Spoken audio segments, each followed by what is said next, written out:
était en France. Les vraies voix Sud Radio. 94, c'est parfait. C'est un très bon score. Hein. Le Premier ministre Jean Castex a lui mis en place hier le comité interministériel de la laïcité, nouvelle structure qui remplace l'ancien observatoire de la laïcité supprimé le mois dernier, 8 ans après sa création par François Hollande. Jugé trop laxiste, cet observatoire avait été particulièrement critiqué après l'assassinat de Samuel Paty, on s'en souvient. Alors désormais, le comité interministériel a l'objectif de renforcer le principe de laïcité dans la fonction publique, notamment à travers la formation des agents de service public. Le gouvernement dit vouloir passer de la théorie à la pratique pour renforcer ce principe de laïcité. Alors, est-ce qu'il s'agit, selon vous, d'un tournant en la matière ? Alors, Arthur, je trouve qu'on parle sans arrêt de laïcité, mais je ne vous le reproche pas, c'est tout à fait normal. Je ne sais plus au vrai ce que ça veut dire, mais j'étais hostile à toutes les position de Bianco. Hein. Moi, je trouve qu'il avait une étrange empathie pour tout ce qui nous affecte et ça, nous bat en brèche. Et donc, si cet organisme de remplacement est animé non seulement par de bonnes intentions, mais par des réalisations effectives, pourquoi pas ?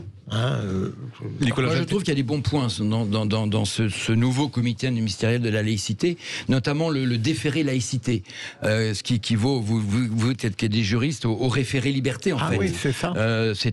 On pouvait saisir le Conseil constitutionnel en 24 heures si on estimait qu'il y avait atteinte aux libertés. Et là, on aura le préfet qui peut saisir le Conseil, le juge administratif, notamment par exemple sur une subvention d'une collectivité locale. Moi, j'ai eu le cas à Paris où Anne Hidalgo a voulu, et là on va se rejoindre, cher maître, a voulu subventionner une somme importante à une association qui s'appelle FASTI, qui ne prenait pas les attentats de Bataclan, mais enfin qui excusait en tout cas, je pourrais retrouver la phrase. C'est des immigrés, ça. Oui, tout à fait, FASTI, et je pourrais retrouver la phrase d'ailleurs pendant et qui finalement cautionnait plus ou moins l'acte en jugeant que c'était la période était une inégalité sociale, inégalité, etc. Donc je pense que là le déféré laïcité est excellent. Et puis un deuxième point sur lequel qui est important, c'est le contrat d'engagement républicain, mais qui existe déjà d'ailleurs.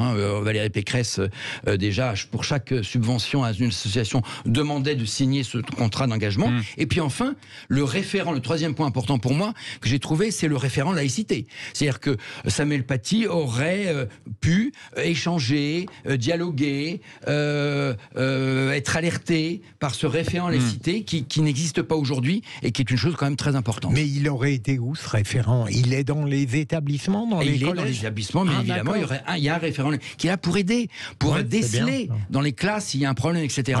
Et ça, c'est un très très bon point pour moi. Oui, on sait alors que les espérons que ce n'est pas des visions isolés. et que Marlène Schiappa va vraiment mettre ça en application. Ça, c'est toujours le problème de ce gouvernement. C'est-à-dire qu'il y a des bonnes intentions, mais quand il s'agit de passer à l'acte... Alors moi, j'ai peur, j'ai peur que ce soit encore des effets d'annonce et une forme de réveil, de petite lucidité de nos politiques compte tenu à la marée dangereuse sur cette attaque sur la laïcité. Parce que la laïcité, ça veut dire tout et son contraire.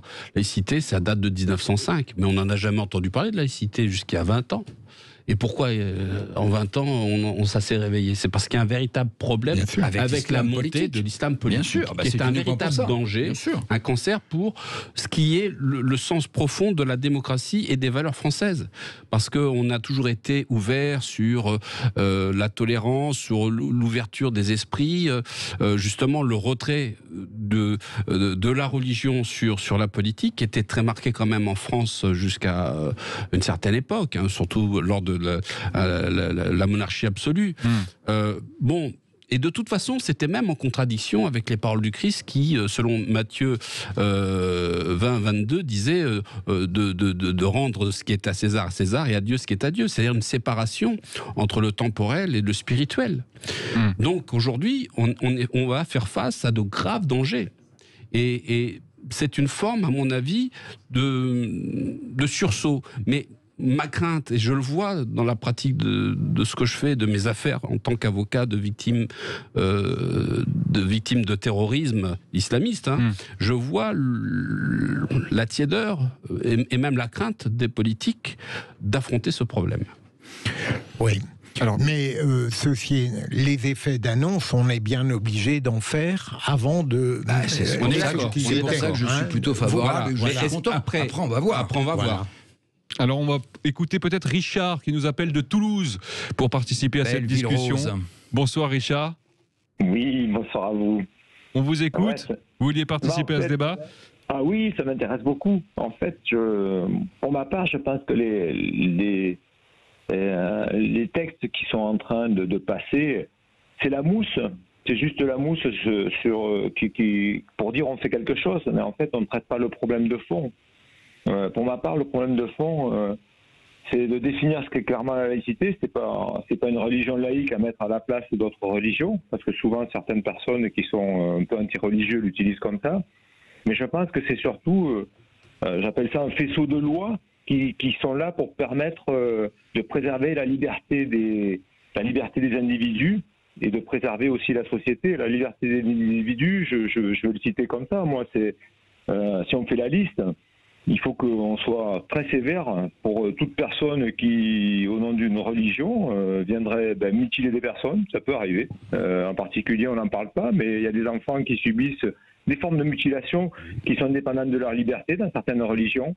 On ne veut pas en parler, on n'ose pas en parler. Pourtant, le Danemark s'est posé la question. Bien sûr, il a raison. Il y a aussi des libertés sur les amours et les désamours. On ne va pas faire Roméo et Juliette, mais la cohésion d'un pays, ça se fait par des familles qui s'unissent avec des enfants qui se marient de communautés différentes, et ça permet de comprendre l'autre et de faire partie d'une même collectivité pour protéger les petits-enfants.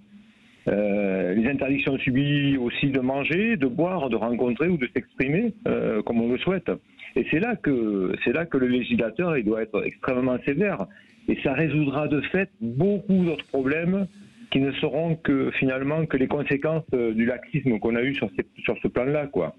Et on est mal à l'aise parce qu'en fait, ce qu'on voudrait imposer à l'islam, on a un peu de mal à l'imposer aux autres religions et c'est là que le bas blesse. Il faut du courage. Je pense qu'on manque de courage pour redonner du vrai sens à la liberté des âmes et des individus. L'individu, Richard, pour répondre à Richard. Je ne suis pas totalement de votre avis sur un point.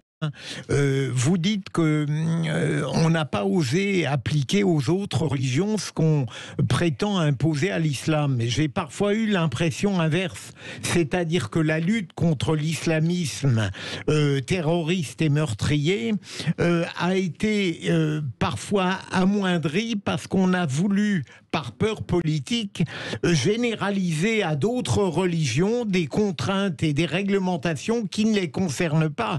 Le judaïsme et le catholicisme et le christianisme aujourd'hui ne posent pas l'ombre d'un problème de sécurité.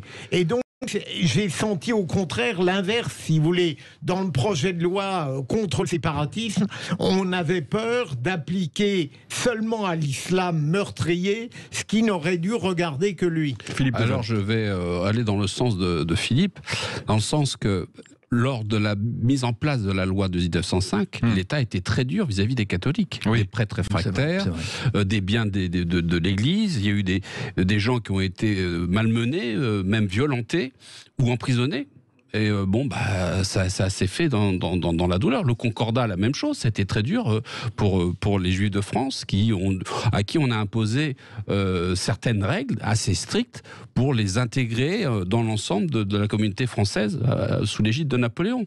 Donc moi je vois pas pourquoi il y aurait deux poids deux mesures et que pour justement la religion musulmane on n'implique pas la même sévérité qu'on a fait aux catholiques ou aux juifs dans ce pays. Oui, ça a été un long processus d'affrontement entre cléricaux, anticléricaux. Et finalement, les anticléricaux ont gagné. Oui. Mais c'est une nouvelle forme de combat qu'il faut mener. Exactement. Mais bon, comme il y a beaucoup de résistance aussi de la part des musulmans actifs ou intégristes, ça fait peur aux politiques. Parce qu'il ne veut pas d'histoire, il ne veut pas affronter les problèmes. Alors, messieurs... Peut-être pour conclure rapidement. Non, mais espérons que ce comité interministériel montre la bonne voie. Mais il est clair qu'effectivement, c'est pour lutter contre l'islam politique. Le précédent n'était pas bon. Pas du tout. Non. Alors là, moi, je vous rejoins à 200%. Il laissait à désirer sur beaucoup de...